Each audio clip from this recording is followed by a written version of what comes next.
जब आँखों में अरमान लिया और मन में अपने ठान लिया, जब आँखों में अरमान लिया और मन में अपने ठान लिया, तो फिर क्या थकना और क्या रुकना, तो फिर क्या थकना और क्या रुकना, जब ठान लिया तो ठान लिया। Welcome back to my all students. विभिन्न द्विवेदी फिजिक्स क्लासेस में हम आपका एक बार फिर से स्वागत करते हैं। तो क्लास 12th की फिजिक्स के अंतर्गत चैप्टर नंबर 2 विद्युत विभव एवं धारिता के पार्ट नंबर 15 को लेकर हम आपके सामने हाजिर हो चुके हैं। देखिए, आज बहुत ही ज़्यादा इंपॉर्टेंट टॉपिक समांतर प्लेट संधारित्र की धारिता क्या होती है। समांतर प्लेट संधारित्र की धारिता के लिए व्यंजक हम लोग आज पढ़ने वाले हैं। समांतर प्लेट संधारित्र की धारिता को किस तरह से हम लोग निकालेंगे, क्या होते हैं इसको प्रभावित करने वाले कारक, उस पर भी हम लोग पूरी तरह से परिचर्चा करेंगे, उसको भी क्लियर करेंगे। तो आइए स्टार्ट करते हैं इस बहुत ही ज़्यादा 12th क्लास के इम्पॉर्टेंट एवं पावरफुल टॉपिक को। इससे न्यूमेरिकल क्वेश्चंस भी बनते हैं। जेईई और नीट तक में भी इसके क्वेश्चंस न्यूमेरिकल क्वेश्चन बन जाते हैं। तो आइए स्टार्ट करते हैं। हम लोग पहले से कॉन्सेप्ट को पूरी तरह से समझते हैं। तो चलिए स्टार्ट करते हैं इस सेशन को। तो देखिए, चैप्टर नंबर 2 विद्युत विभव एवं धारिता, समांतर प्लेट संधारित्र की धारिता के लिए व्यंजक आपको निकालना है। तो सबसे पहले हम लोग इसका फिगर ड्रॉ करेंगे। देखिए, ध्यान रखना है कि समांतर प्लेट संधारित्र में धातु की दो प्लेटें होंगी। जिस तरह से गोलाकार संधारित्र में आप लोग पढ़ चुके हैं कि धातु के दो गोले ए व बी होते हैं, उसी तरह से यहाँ समांतर प्लेट संधारित्र में भी धातु की दो प्लेटें ए व बी न मानकर यहाँ हम एक्स और वाई मान रहे हैं, क्योंकि आपको ए यहाँ क्षेत्रफल को भी मानना है। क्षेत्रफल को ए से दर्शाते हैं, इंग्लिश में से एरिया बोलते हैं। तो ये मान लीजिए आपकी पहली प्लेट हो गई और ये आपकी दूसरी प्लेट हो गई। तो इनका नाम आपको जल्दी से दे देना है। पहली प्लेट आपकी एक्स है, दूसरी प्लेट आपकी वाई है। तो समांतर प्लेट संधारित्र में धातु की दो प्लेटें एक्स व वाई होती हैं। अब ध्यान में रखना है, एक बात हम आपको बता देते हैं कि जो विद्युत क्षेत्र की दिशा होगी, जो विद्युत क्षेत्र की आपकी दिशा होगी, वो ध्यान में रखना होगा आपको, वो एक्स से वाई प्लेट की ओर होती है। किधर से? एक्स से वाई प्लेट की ओर। ये डायरेक्शन आप देख पा रहे हैं, एक्स से वाई प्लेट की ओर ये दिशा आपकी होगी। क्या होती है? एक्स से वाई प्लेट की ओर होती है। और भी आप शो कर सकते हैं। चलिए एक हम लाइन ले लेते हैं, इसके माध्यम से शो कर देते हैं। ये आप विद्युत क्षेत्र की दिशा को शो किया जा रहा है एक्स प्लेट से वाई प्लेट की ओर। क्या रखना है आपको? विद्युत क्षेत्र की दिशा एक्स प्लेट से वाई प्लेट की ओर। ध्यान रखिएगा फिगर बनाने में।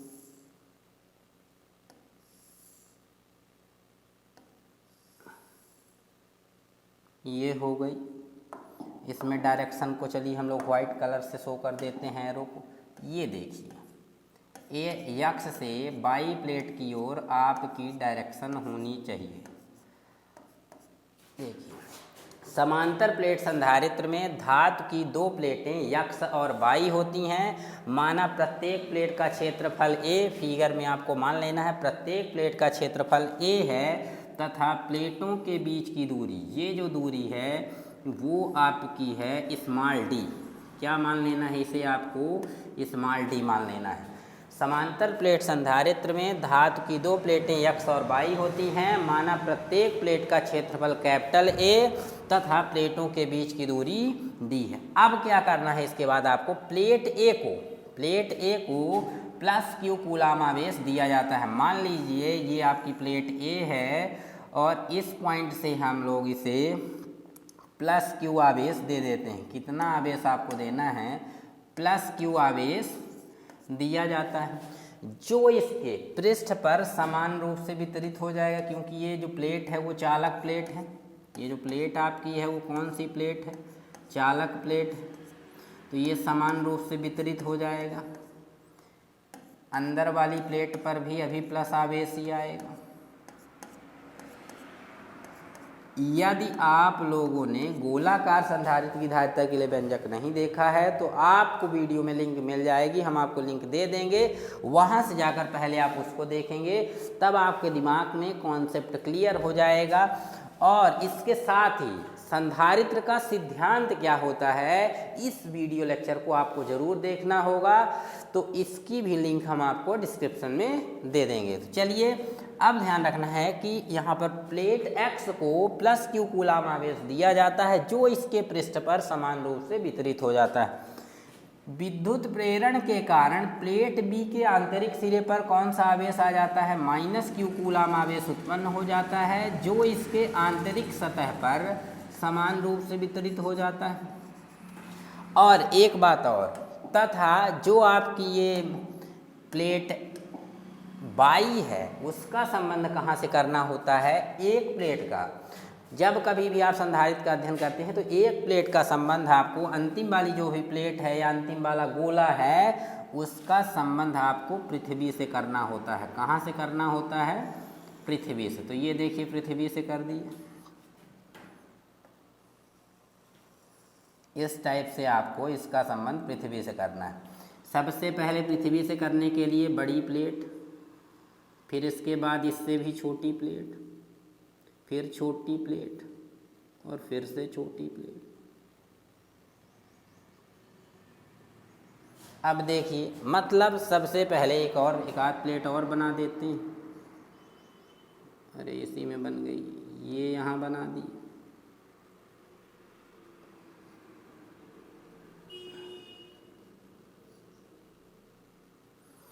तो इस टाइप से आपको पृथ्वी में संबंध करना, पहली प्लेट बड़ी, फिर उससे छोटी, फिर उससे छोटी।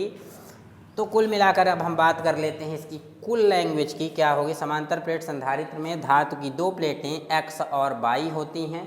माना प्रत्येक प्लेट का क्षेत्रफल A तथा प्लेटों के बीच की दूरी D है।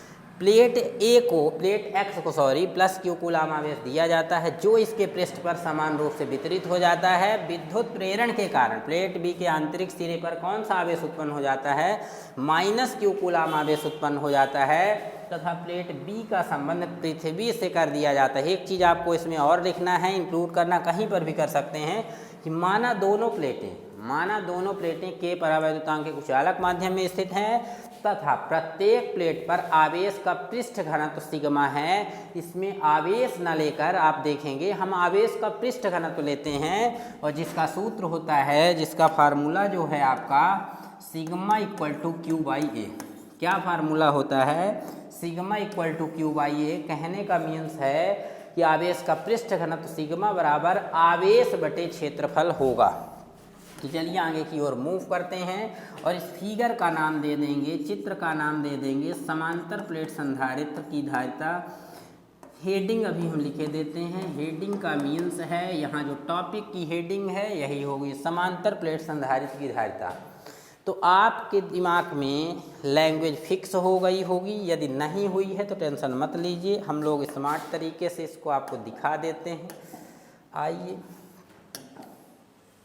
देख लेते हैं लैंग्वेज को जल्द से जल्द। ये लीजिए, ये आपके सामने आ गया। अब आप लोग इसका स्क्रीनशॉट ले सकते हैं। देखिए समांतर प्लेट संधारित्र में धातु की दो प्लेटें X और Y होती हैं। फिगर में आप देखिए X और Y होती हैं। माना प्रत्येक प्लेट का क्षेत्रफल A, मान लेना है प्रत्येक प्लेट का क्षेत्रफल A तथा प्लेटों के बीच की दूरी D है। फिर क्या मानना है, माना दोनों प्लेटें के परावैद्युतांक के कुचालक माध्यम में स्थित हैं। दोनों प्लेटें कहाँ स्थित हैं, के परावैद्युतांक के कुचालक माध्यम में स्थित हैं। फिर आपको ऐसा लिखने से होगा क्या, जो आपका नियतांक है उसमें भी के आ जाएगा। तो दोनों प्लेटें के परावैद्युतांक के कुचालक माध्यम में स्थित है। प्लेट X को प्लस Q कूलाम आवेश दिया जाता है जो इसके पृष्ठ पर समान रूप से वितरित हो जाता है या समान रूप से फैल जाता है। अब होगा क्या, विद्युत प्रेरण के कारण प्लेट B पर -Q कूलाम आवेश उत्पन्न हो जाता है जो उसके आंतरिक सतह पर समान रूप से वितरित हो जाता है या समान रूप से फैल जाता है। तथा प्लेट B का संबंध कहाँ से कर दिया जाता है, पृथ्वी से कर दिया जाता है। एक बात आपको ध्यान रखना है, पृथ्वी से कनेक्शन में इसको थोड़ा सा समांतर प्लेट जहाँ तक खत्म हो तो उससे थोड़ा नीचे रखना है। प्लेट B का संबंध कहाँ से कर दिया जाता है, पृथ्वी से। और एक चीज़ और मान लेनी है, एक लाइन लास्ट में, कि माना प्रत्येक प्लेट पर आवेश का पृष्ठ घनत्व कितना है, सिग्मा है। प्रत्येक प्लेट पर आवेश का पृष्ठ घनत्व कितना है, सिग्मा है। तो आइए आप लोग इसको जल्द से जल्द स्क्रीनशॉट ले लें, और यदि आप स्क्रीनशॉट नहीं ले पाते हैं तो वीडियो को रोक कर भी आप इसे लिख सकते हैं। चलिए अब हम लोग स्टार्ट करेंगे आगे की ओर, इसके डेरिवेशन को स्टार्ट करते हैं। तो देखिए प्लस क्यू कूलाम आवेश कांड, सबसे पहले तो हम इसमें से यहीं से स्टार्ट करेंगे। माना प्रत्येक प्लेट पर आवेश का पृष्ठ घनत्व सिग्मा है, तो यहाँ से हम लोग नेक्स्ट पेज ले लेते हैं, यहाँ से स्टार्ट करेंगे इसके डेरिवेशन को। आवश्यकता पड़ने पर हम आपको फिगर दिखा देंगे। तो देखिए सबसे पहले तो यहाँ से स्टार्ट करना होगा आपको। तो प्रत्येक प्लेट पर आवेश का पृष्ठ घनत्व कितना हो जाएगा आपका, खुद बताइए, बताया जा चुका है। आवेश का पृष्ठ घनत्व, इसको आपको दर्शाना है सिग्मा से, और sigma equal to Q by A होगा। इसे समीकरण 1 देंगे। प्रत्येक प्लेट पर आवेश का पृष्ठ घनत्व sigma equal to Q by A. यदि आप इसका मात्रक लिखना चाहते हैं तो क्या होगा, क्यू आवेश है, एसआई मात्रक क्या होगा इसका, कूलाम होगा। आवेश का एसआई मात्रक कूलाम, और क्षेत्रफल का एसआई मात्रक होगा मीटर स्क्वायर, लंबाई का स्क्वायर, क्योंकि लंबाई गुणे चौड़ाई, और चौड़ाई भी आपकी एक प्रकार की लंबाई होती है। इससे दे दें फर्स्ट। अब क्या करेंगे, सबसे पहले ध्यान रखना है कि हम लोग विद्युत क्षेत्र की तीव्रता और विद्युत विभवांतर में संबंध पढ़े थे, जिसको विभव प्रवणता भी बोलते हैं। वहाँ आपको बताया गया था विभव प्रवणता dV/dx होती है। विभव प्रवणता ई का मान हालांकि निगेटिव में आया था, बट dV/dx को विभव प्रवणता कहते हैं। तो यहाँ आप देखिए dV क्या है, वास्तव में विभवांतर है, और dx क्या है, ये दूरी है। तो विभवांतर बटे दूरी है, तो यदि यहाँ से विभवांतर का सूत्र हम लोग निकाल लें तो विद्युत क्षेत्र की तीव्रता गुणे ये x हो जाएगा, v बराबर ई इंटू, सॉरी यहाँ पर x लिखना है, दूरी को यहाँ x से डिनोट किए, तो ई x हो जाएगा।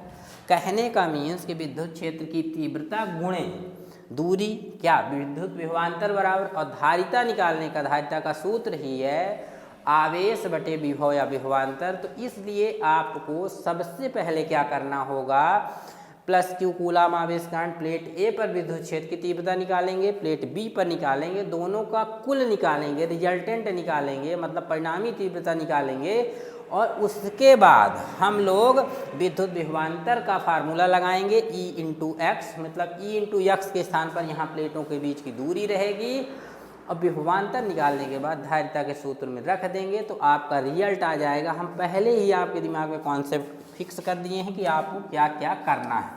तो क्या करना है, सबसे पहले ध्यान रखिएगा, तो प्लस क्यू कूलाम आवेश के कारण, ध्यान रखना है, प्लस क्यू कूलाम आवेश के कारण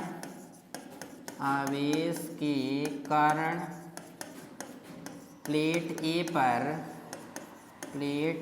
पर विद्युत क्षेत्र की तीव्रता निकालेंगे। इसके बाद जल्दी से विद्युत क्षेत्र की तीव्रता, अब आप हमें बताइए कितना होगा। ध्यान रखना है यहाँ पर, इसे आप E1 से डिनोट कर सकते हैं। किससे डिनोट करेंगे, E1। और विद्युत क्षेत्र की तीव्रता जो होगी वो कितनी होगी, सिग्मा बटे 2 एप्सिलॉन नॉट की, और इसका मात्रक क्या होगा, वोल्ट प्रति मीटर। यहाँ इसका मात्रक वोल्ट प्रति मीटर या न्यूटन प्रति कूलाम भी होगा, पर आपको वोल्ट प्रति मीटर यूज करना है। क्यों यूज करना, देखिए E बराबर अभी बताए हैं कि V/x होगा। ये विद्युत क्षेत्र की तीव्रता है, तो ये विभव या विभवांतर, इसका मात्रक वोल्ट, दूरी का एसआई मात्रक मीटर। तो आप देखिए कौन सा मात्रक रखे हैं, वोल्ट प्रति मीटर।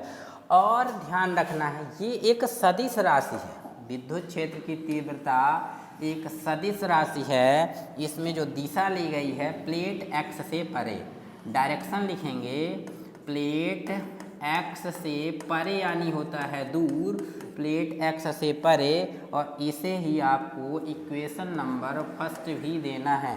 प्लेट x से परे, इसे इक्वेशन फर्स्ट देंगे। आइए हम लोग देख लेते हैं, फिगर से समझेंगे। जब आप विद्युत क्षेत्र की तीव्रता को, ये दिशा को यदि देखें, प्लेट x से परे यानी दूर जा रही है, आप अच्छे से देखें विद्युत क्षेत्र की तीव्रता की दिशा क्या है, प्लेट x से परे।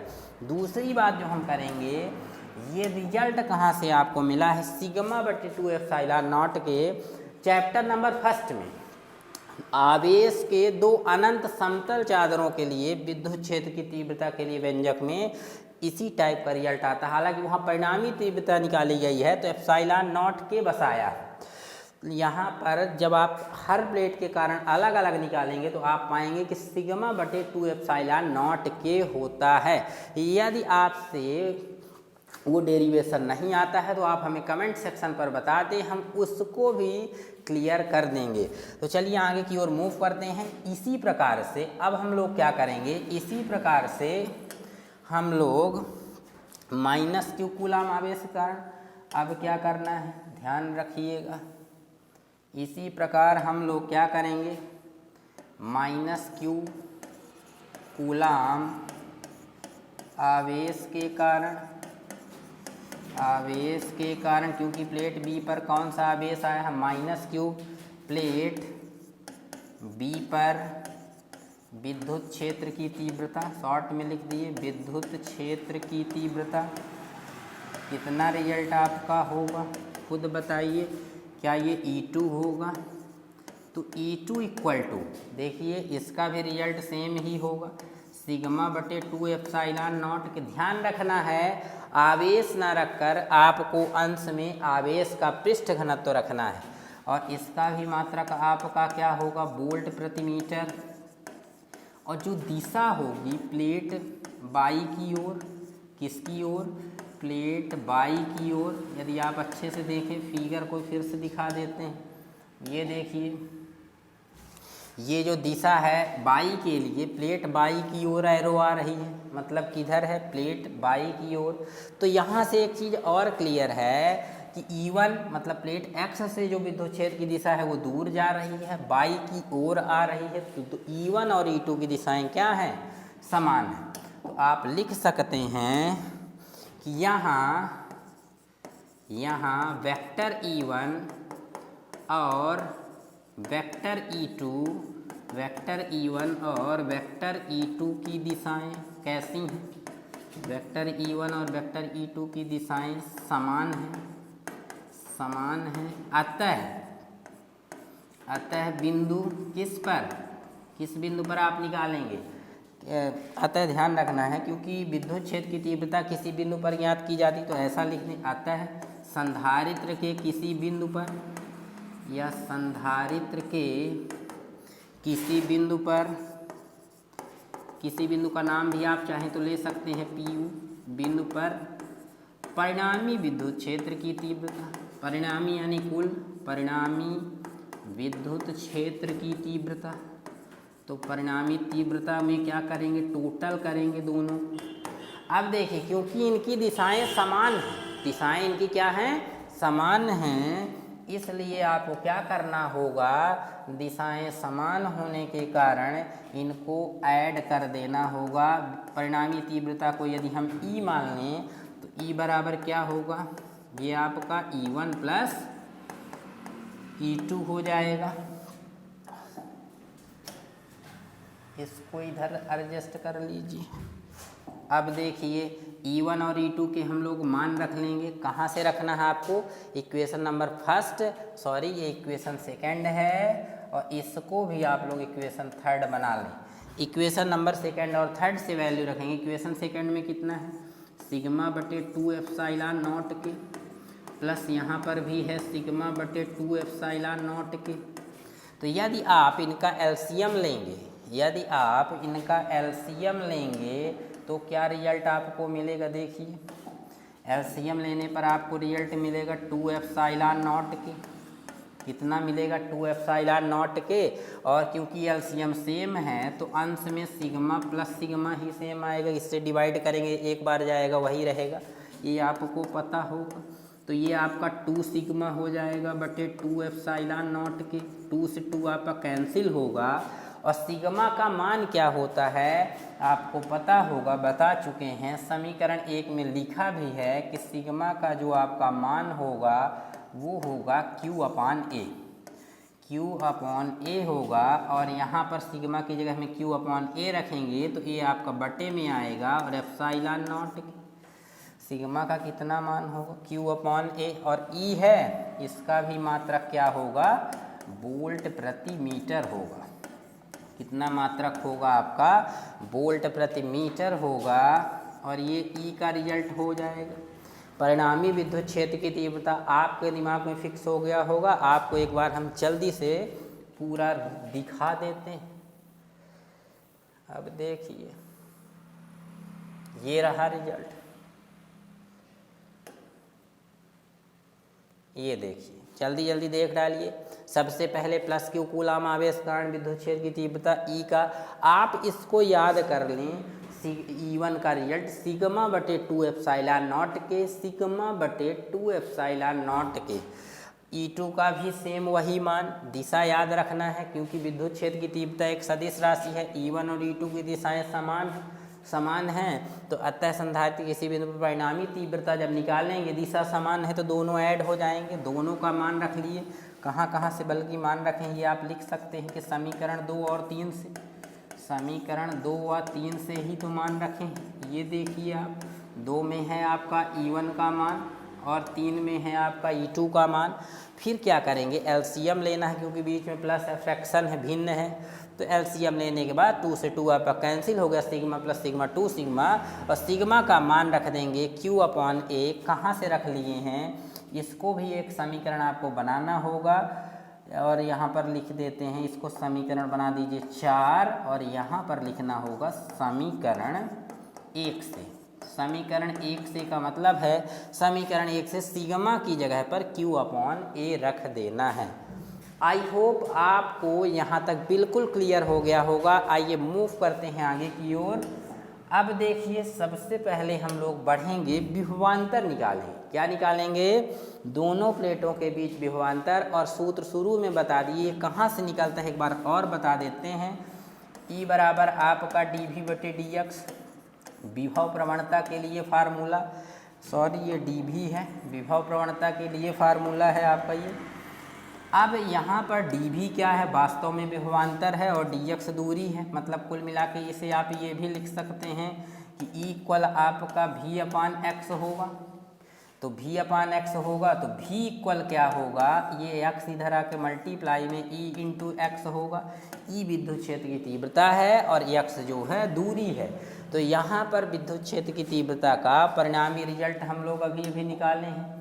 ये जो आपको दिख रहा है, ये विद्युत क्षेत्र की तीव्रता है, और दूरी का कार्य करेगा ये, यदि आप यहाँ से देखें, प्लेटों के बीच की दूरी d।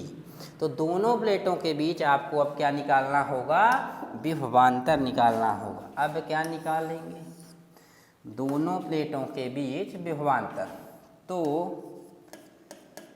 दोनों प्लेटों, या ये भी लिख सकते हैं संधारित्र के दोनों प्लेटों के बीच विभवांतर कितना होगा, बीच विभवांतर। तो विभवांतर को ऐसे तो V से भी डिनोट करते हैं, पर दो प्लेटें हैं x और y, तो क्या मान सकते हैं, V यहाँ पर बेस में x लिख देंगे, क्या लिख देंगे, बेस में x, और माइनस V, दूसरी प्लेट नाम लिए थे y। यदि आप A और B लिए होते तो VA माइनस VB होता। तो VX माइनस VY यदि आपको निकालना है तो कैसे मिल जाएगा, ये मिलेगा विद्युत क्षेत्र की तीव्रता। रिजल्ट क्या होगा इसका, विद्युत क्षेत्र की तीव्रता, इसे आप डिनोट करेंगे वेक्टर E से, और गुणे प्लेटों के बीच की दूरी, दोनों प्लेटें जो हैं तो प्लेटों के बीच की दूरी, ये भी आपको क्लियर हो गया होगा कि प्लेटों के बीच की दूरी d है। तो यदि यहाँ पर आप विद्युत क्षेत्र की तीव्रता का मान रखेंगे तो वो कितना है, Q बटे A एप्सिलॉन नॉट के। ये रिजल्ट देख लें जल्दी से, आप लोग इसको फिर से देख लें कि सिग्मा E का मान Q बटे A एप्सिलॉन नॉट के वोल्ट प्रति मीटर, और इसे समीकरण 4 भी आप दिए हैं। तो इसको क्या लिखेंगे आप, यहाँ पर आपको लिखना होगा, इसकी यदि आप यूनिट लिख दें, यहाँ पर आपको लिखना होगा समीकरण, सॉरी यहाँ पर इसकी वैल्यू d भी है तो साथ में d भी आ जाएगा। तो ये Vx माइनस Vy ये डी कैसे आ गया देखिए समझ लें, डी मल्टीप्लिकेशन में है, इसका मान रखेंगे, डी आपका अंश में ही आएगा तो क्यू डी बटे ए एप्सिलॉन नॉट के, और ये V X minus V Y विभवांतर है, इसका एसआई मात्रक तो वोल्ट ही होगा। विभव या विभवांतर का एसआई मात्रक क्या होगा? वोल्ट होगा। यदि आपने विद्युत विभव और विभवांतर के मात्रक विमीय सूत्र इसके स्टार्टिंग का चैप्टर नहीं देखा है तो इसकी भी लिंक आपको इस वीडियो में मिल जाएगी। तो V X minus V Y Q D बटे ए एप्सिलॉन नॉट के वोल्ट हो जाएगा, और इसे आपको समीकरण देना होगा 5, और ये आया कहाँ से है ये भी बता देंगे। ये समीकरण 4 से वैल्यू रखी गई है, तो यहाँ लिखने पहले समीकरण 4 से किसकी वैल्यू हम लोग रख लिए, इसको 5 दे देना, ये 5 हो जाएगा। समीकरण 4 से हम लोग ई की वैल्यू रखे थे क्यू बटे ए एप्सिलॉन नॉट के। अब क्या करेंगे? अब वही परिभाषानुसार समांतर प्लेट संधारित्र की धारिता निकालेंगे। तो चलिए इसको थोड़ा मूव कर देते हैं ऊपर की ओर, इसको बेचारे को बुला लेते हैं अपनी स्थिति में। तो परिभाषानुसार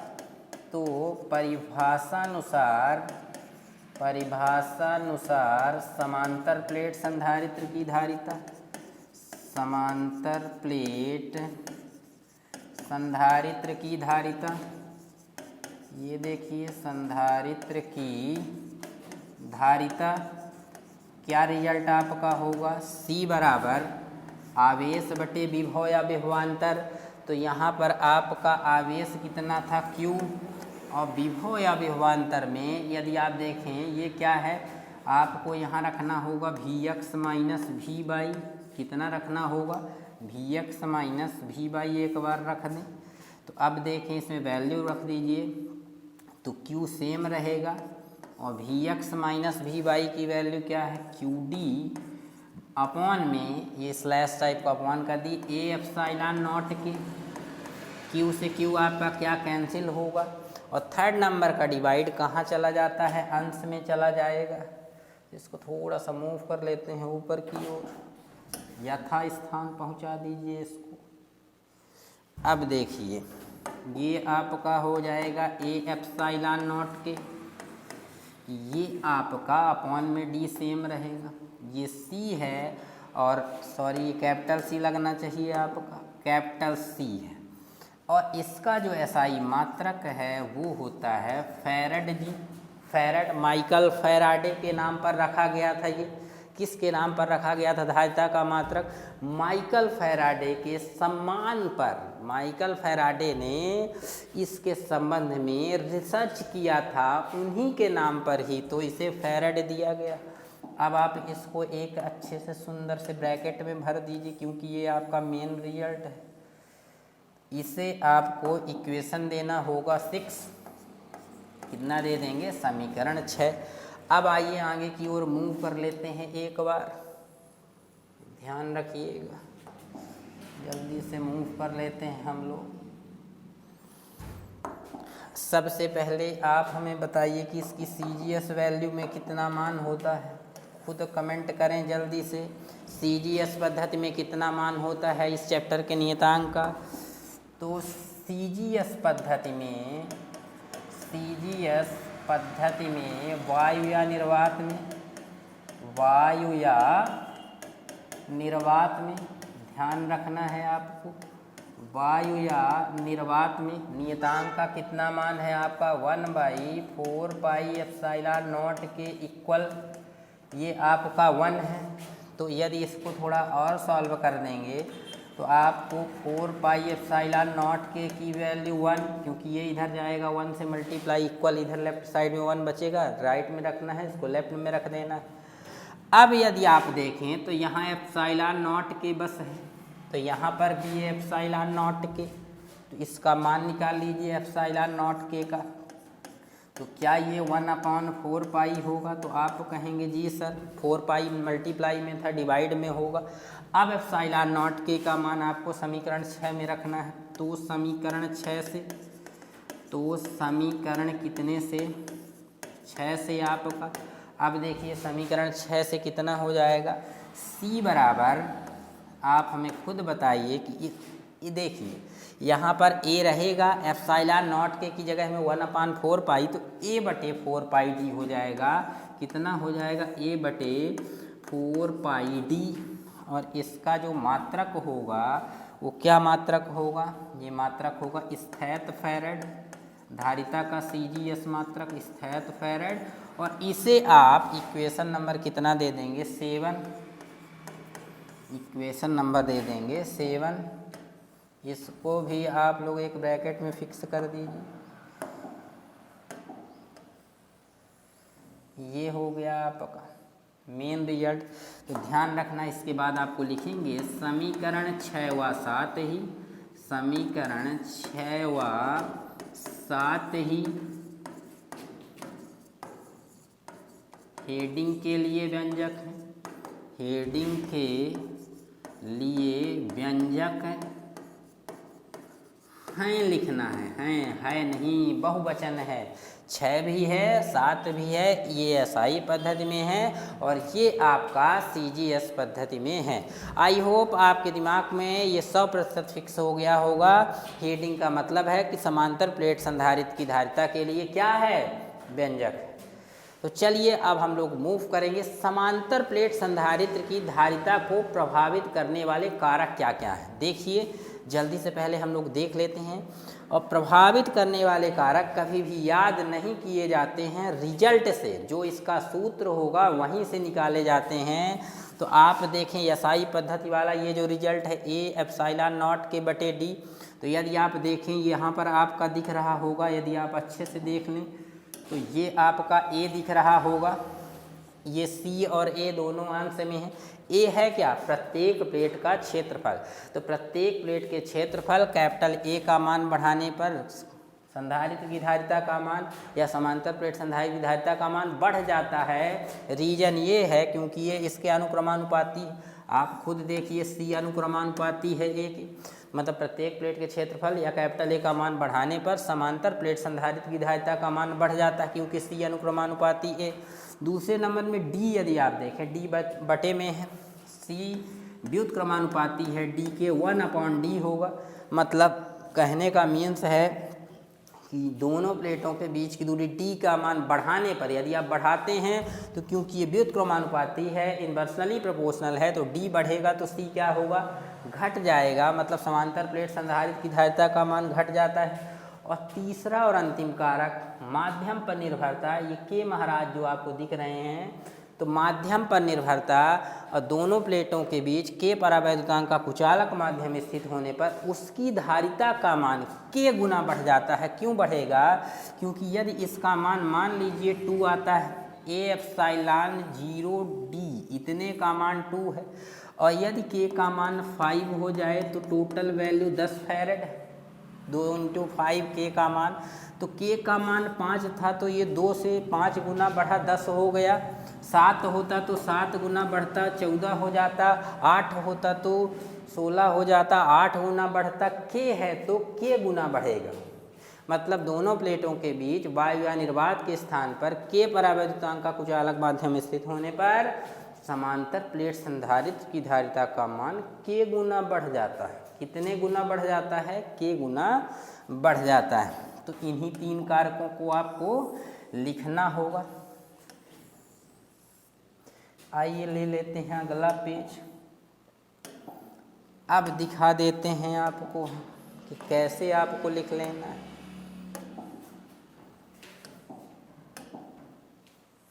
सॉरी, फिर से नाराज हो गया।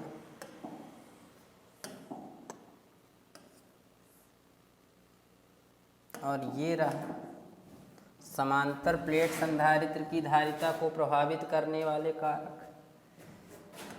इसको हम लोग एक बार जल्दी से और रिकॉल कर लेते हैं, ये रहेगा। अब देखें, पहले नंबर में आपका लिखा है प्रत्येक प्लेट के क्षेत्रफल कैपिटल ए पर निर्भरता, प्रत्येक प्लेट के क्षेत्रफल कैपिटल ए पर निर्भरता। तो इसमें कैसे आप करेंगे? प्रत्येक प्लेट का क्षेत्रफल कैपिटल ए का मान बढ़ाने पर, देखिए ए का मान बढ़ाने पर समांतर प्लेट संधारित्र की धारिता का मान बढ़ जाता है। लिखे कहाँ से हैं? रिजल्ट से। इसका रिजल्ट क्या था? C बराबर ए एप्सिलॉन 0 k/d। यही तो रिजल्ट था। तो देखिए अनुक्रमानुपाती है एक, तो प्रत्येक प्लेट के क्षेत्रफल ए पर निर्भरता, ए का मान बढ़ाने पर अंश में है, बढ़ाएंगे तो सी बढ़ेगा। समांतर प्लेट संधारित्र की धारिता का मान बढ़ जाता है। दोनों प्लेटों के बीच की दूरी डी पर निर्भरता, दोनों प्लेटों के बीच की दूरी डी पर निर्भरता, तो डी का मान बढ़ाने पर समांतर प्लेट संधारित्र की धारिता का मान बढ़ जाता है। तो सी अनुक्रमानुपाती की साइन वही रहती है, 1/d लिखेंगे, क्योंकि डी आपका देखें बटे में है, कहने का मतलब हर में है। और तीसरा और अंतिम जो है माध्यम पर निर्भरता, ध्यान रखना है, क्योंकि डी जो बटे में है, मान बढ़ाएंगे तो समांतर प्लेट संधारित्र की धारिता का मान घट जाता है। और माध्यम पर निर्भरता, दोनों प्लेटों के बीच के परावैद्युतांक का कुचालक माध्यम स्थित होने पर, के परावैद्युतांक का कुचालक माध्यम स्थित होने पर क्या होगा, समांतर प्लेट संधारित्र की धारिता का मान कितने गुना बढ़ जाता है, के गुना बढ़ जाता है। कितने गुना बढ़ जाता है, के गुना बढ़ जाता है। ये लीजिए आ गया है, कितने गुना बढ़ जाता है, के गुना बढ़ जाता है। इसको इरेज करना था, इरेज कर दिए। आप लोग जल्द से जल्द इसे कॉपी कर लें, तब तक मैं थोड़ा साइड में हो जाता हूँ। जल्दी इसे स्क्रीनशॉट कर लें या वीडियो को रोक करके आप इसको नोट डाउन करेंगे, क्योंकि यदि समांतर प्लेट संधारित्र की धारिता का क्वेश्चन आता है, एमपी बोर्ड में आता है या किसी भी बोर्ड में जिसमें ये है आता है, तो इसके साथ में हमने देखा है कि प्रभावित करने वाले कारक भी जरूर आते हैं। इसलिए जब आप किसी भी संधारित्र की धारिता पढ़ें, उससे प्रभावित करने वाले कारकों को जरूर तैयार कर लें और बेहतर ढंग से तैयार कर लें, ताकि आप हमेशा पूर्णांक पाते रहें। तो इस तरह से आज की क्लास को हम ओवर करते हैं और आशा करते हैं कि आपके दिमाग में ये टॉपिक भी 100% समझ में आ गया होगा। और यदि नहीं आया है तो कमेंट सेक्शन पर आप हमसे कोई भी किसी भी प्रकार का क्वेश्चन, चाहे वो न्यूमेरिकल हो, इससे बेस्ड या कुछ भी हो, आप पूछ सकते हैं। तो आप लोग पढ़ते रहें, मुस्कुराते रहें, और यदि आपको अच्छा लगता है तो चैनल को सब्सक्राइब करें, साथ में अधिक से अधिक मित्रों तक शेयर करें। नमस्कार।